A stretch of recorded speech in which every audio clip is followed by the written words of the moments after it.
Memórias Póstumas de Brás Cubas, nós estamos no capítulo 67, este é o segundo vídeo.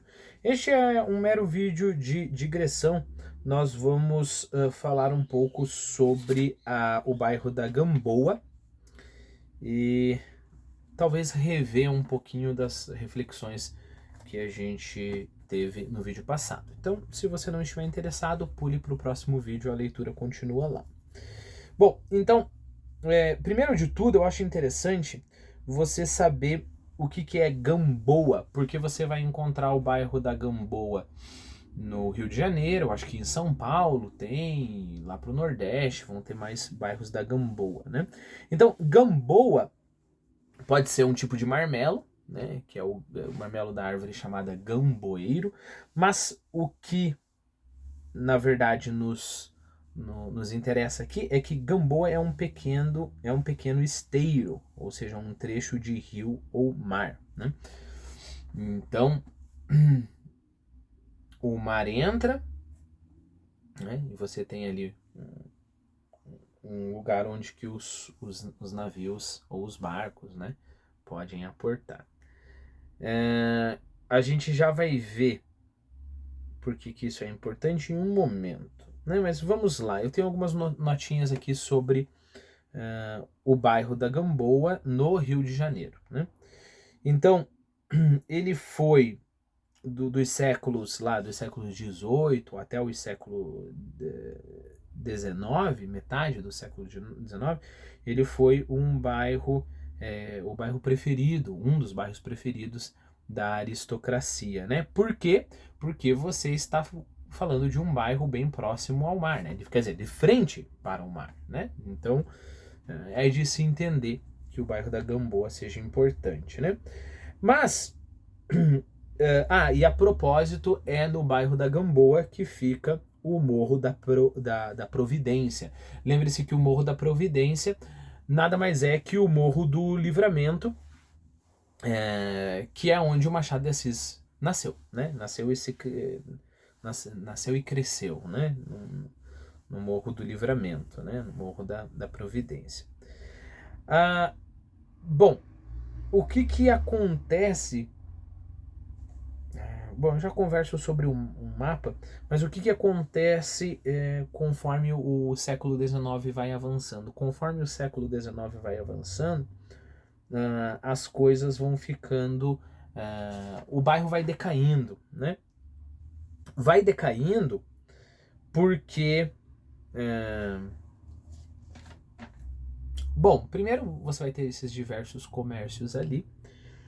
Segundo, há uma pequena enseada, a gente vai ver no capítulo posterior, essa pequena enseada tem o que eles chamam do Cais de Valongo, né? O Cais de Valongo era o lugar onde os escravos desembarcavam, né? Então você tem não só o lugar para os escravos desembarcar, para não ficar feio nos outros portos, né? Mas principalmente também porque você precisa ali um espaço, por exemplo, o escravo vem doente, você vai curar o escravo, outro você vai, sei lá, engordar o escravo para vender, esse tipo de atrocidades aí que era comum, né? E aí o bairro da Gamboa começa a ficar populoso demais e acontece uma coisa extremamente importante em 1897. Em 1897, os soldados que estavam lá em Canudos voltam, né? A guerra é vencida, eles vão lá, massacram toda a população, quase toda a população de Canudos, e eles voltam. Durante a última etapa da Guerra de Canudos, tinha ali um morro que se concentrava a maior a força da República, né, contra Canudos, que era desse morro que eles atiravam, né, usavam os canhões para... Isso, é claro, passou vários meses, né, até eles conseguirem efetivamente invadir lá e destruir todo mundo. E esse morro é chamado Morro da Favela, né? Por que Morro da Favela? Porque favela é uma planta relativamente comum no sertão. Então, nesse morro existia muita favela E aí, por causa disso, o morro lá em frente a Canudos, né? Então, o morro lá em frente a Monte Belo, né, que era como as pessoas de Canudos, seguidores de Antônio Conselheiro, chamavam a Canudos, né? Eles não chamavam de Canudos, chamavam de Monte Belo. Então esse morro lá era Morro da Favela. Quando esses soldados acabaram a Guerra de Canudos e voltaram, assim,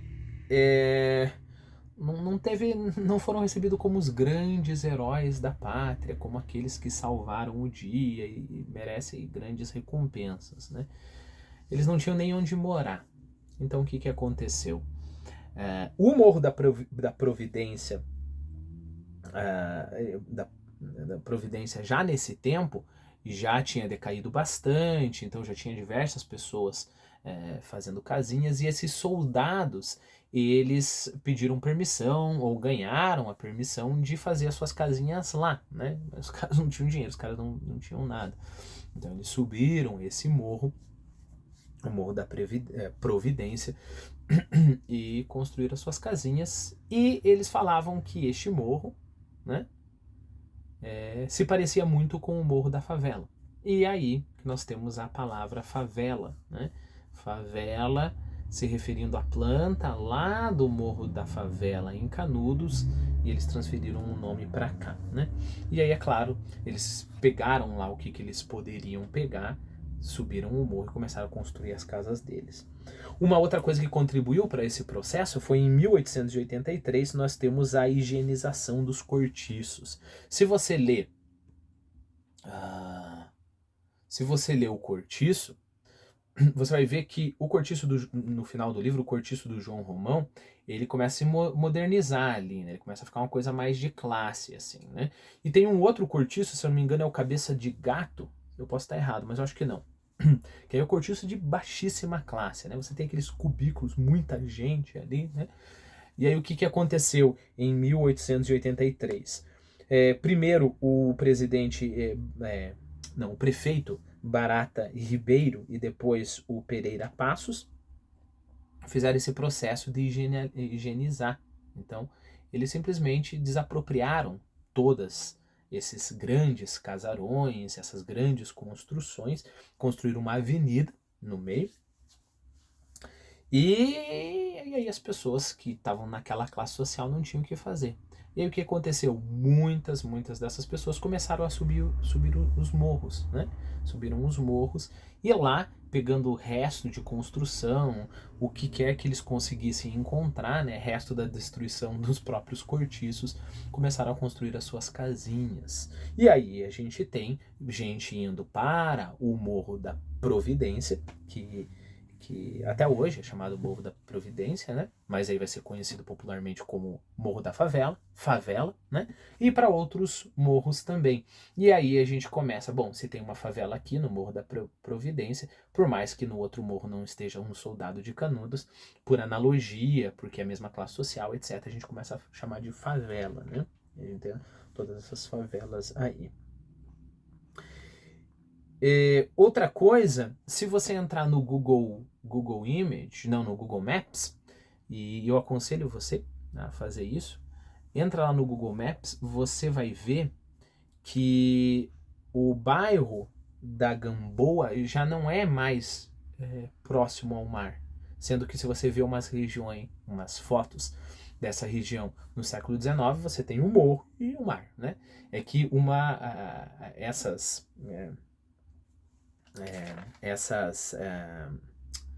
é que se diz, essas enseadas que entravam, né? Então quando o mar entra para a terra, elas foram aterradas porque a coisa foi crescendo.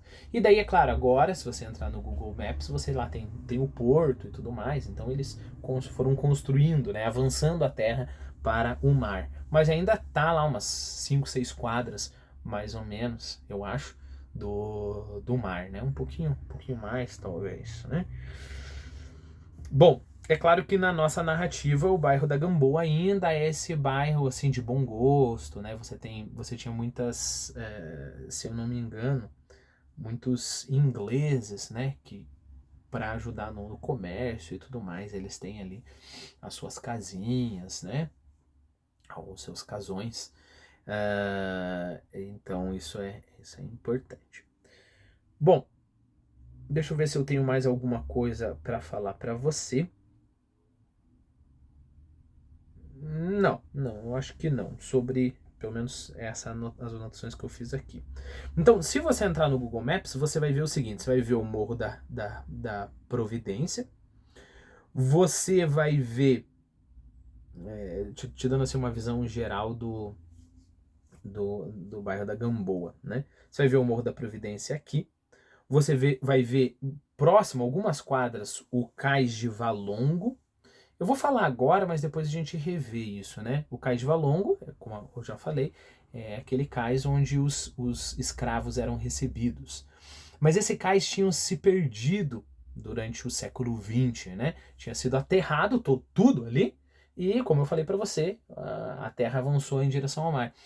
Talvez questão talvez na última década, talvez um pouco mais, foi feito um sítio arqueológico, e aí você tem como visitar no Rio de Janeiro o Cais de Valongo, que assim, tá bem longe do mar, mas era até ali, é legal porque você sabia que era até ali que o mar entrava, né, para que os escravos se desembarcassem ali, né. Bom, então, Morro da Providência, o Cais de Valongo, Cidade do Samba, uma coisa bem importante, né? Onde que você tem, onde que são feitos carros alegóricos, no Rio de Janeiro, né? Aí você tem uma avenida, e pra cá, logo próximo também você tem Central do Brasil, que é onde foi, né, onde aconteceu aquela primeira parte do filme, etc. Aí você tem uma avenida e logo aqui você tem a Cidade Nova. Cidade Nova aparece no Cortiço, era um bairro de trabalhadores, e depois virou um bairro de prostitutas, e depois virou um bairro, digamos assim, mais normal, não sei se pode saber. E aqui, então a Cidade Nova tá aqui, daí aqui você tem a Sapucaí. Agora, o interessante é o seguinte, por que eu acho interessante você entrar no Google Maps? Porque você vai ver todas essas referências, né? E aí você vai ver lá, sei lá, eu anotei aqui, né? Barraca do Açaí, né? Igreja Assembleia de Deus, sei lá o que. Mas o que isso tem a ver conosco? Faça essa experiência.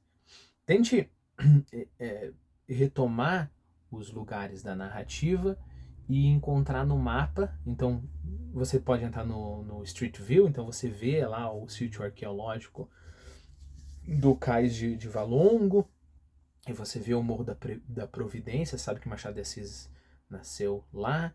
Aí você lembra dessa história de Canudos, aí você lembra da história do Cortiço, né? E aí favela, etc, etc. E aí você tem lá a barraca cachorro quente, quentinho, sei lá o que. Eu lembro que as primeiras vezes que eu fui fazendo isso, me dava um sentimento de admiração muito grande, um sentimento de não sei, sentimento de completude, mas me dava muito significado, né? Muito significado, assim, quase que é impactante demais. E aí eu fiquei pensando, da onde que vem esse sentimento que eu estou tendo? E o sentimento que eu estava tendo é baseado, e tenho até hoje, é baseado no fato que quando você vai olhando essas camadas de tempo, você vai reparando que todo o tempo é uma coisa só. Ou seja, o século XIX ele não fica isolado, não sei, era século XIX, né? O século XIX é o século XX, o século XXI, né? E a gente faz essas divisões artificiais no tempo, né? Então, século, anos, meses e assim por diante, mas o tempo que vai correndo. E a gente vai tendo uma sensação de completude maior, né? De simplesmente existência. E aí, querendo ou não, é muito mais como um sentimento. Você vai tendo uma sensação de realidade maior. Pô, é o morro ali onde que tem a barraca do açaí. Esse mesmo morro, se eu viajo 50 anos, eu vou ter, se eu viajo 100 anos, eu vou ter o começo da favela, se eu viajo mais tempo mais para o passado, eu vou ter o Machado de Assis nascendo ali, se eu viajo mais. Então, você tem esse sentimento de toda essa existência que a gente acaba dividindo como uma coisa só. Eu acho que eu já comentei num desses vídeos. Uma coisa que me impactou bastante foi o Manuel Bandeira, numa das crônicas do Manuel Bandeira, a propósito, ela está aqui, que ele fala que ele estava lá no bonde, daí ele encontrou o Machado de Assis, ele fala como, não quer nada, né? Ele encontrou o Machado de Assis conhecia o pai dele, fechou o jornal, começou a conversar. Eu lembro o impacto que isso deu em mim, mas falou, não, mas peraí, Manuel Bandeira aqui, é de ontem, né? O Manuel Bandeira, e aí o Manuel Bandeira conversou com o Machado de Assis, e aí esses episódios, eles servem para, digamos assim, deixar mais fraco essas transições, esses períodos de transições que a gente coloca artificialmente no tempo para ficar mais fácil para nós, né, para dividir os acontecimentos. E aí o Machado de Assis vira mais real para mim, né? Porque ele é um cara que conversou com o Manuel Bandeira, uma pessoa que conversou com outro cara que deve estar vivo até hoje, né? E aí a gente repara que quando a gente fala atualidade, o que é atualidade? Atualidade é desde quando eu nasci, 20 anos antes, 50 anos antes. Então, parece que é pouco. Mas esse esforço de você achar, né, esses links entre o passado e o presente faz com que a leitura de literatura seja uma coisa muito mais real para você. Não é uma historinha, não é o passado. Isso foi no passado. E parece que quando a gente fala no passado, você passa uma risca assim e fala, tudo isso aqui é mais ou menos real. É um outro tipo de realidade, é realidade sim que não existe mais. Não, é a mesma realidade que se estende, né? É eu pensar sobre a minha mãe, o meu avô que conversou com o pai dele, e o pai dele que experienciou a Primeira Guerra, a Segunda Guerra Mundial, né? Então as coisas acabam ficando tudo no mesmo mundo. A gente tem conversado sobre isso, né? Lembre-se, é praxe antiga e de ótimos efeitos serem no mundo grande pequenos mundos feitos. Um dos caminhos para a enganação é pensar que a gente tem diversos mundos, quando na verdade é um mundo só. Quando nós conseguirmos enxergar o Brás Cubas, qualquer personagem literário bom, né? O Machado de Assis, o Aloysio Azevedo, como outras pessoas, como nós que vamos ali para o mesmo morro da Providência e comemos um açaí, aí a gente ascende para um outro nível de leitura, né? Para um outro nível de realidade. Então, eu aconselho você a fazer isso. Gaste tempo, né? Digamos assim, dando mais substância para a realidade, né? do passado literário. Um ótimo jeito de fazer isso, é claro, é estudando história, além dos modos que eu falei para você. O outro jeito que eu gosto muito é lendo as crônicas do Machado de Assis, né? Ou qualquer crônica do século XIX. Eu digo Machado de Assis porque o Machado é o Machado. É uma pena muito grande que eu não tenha mais tempo, né? Mas eu consegui gravar, eu acho que eu devo ter uns 40 vídeos lendo ali umas 3 ou 4 crônicas do Machado de Assis, pra gente tentar ver aquele período histórico como uma coisa real.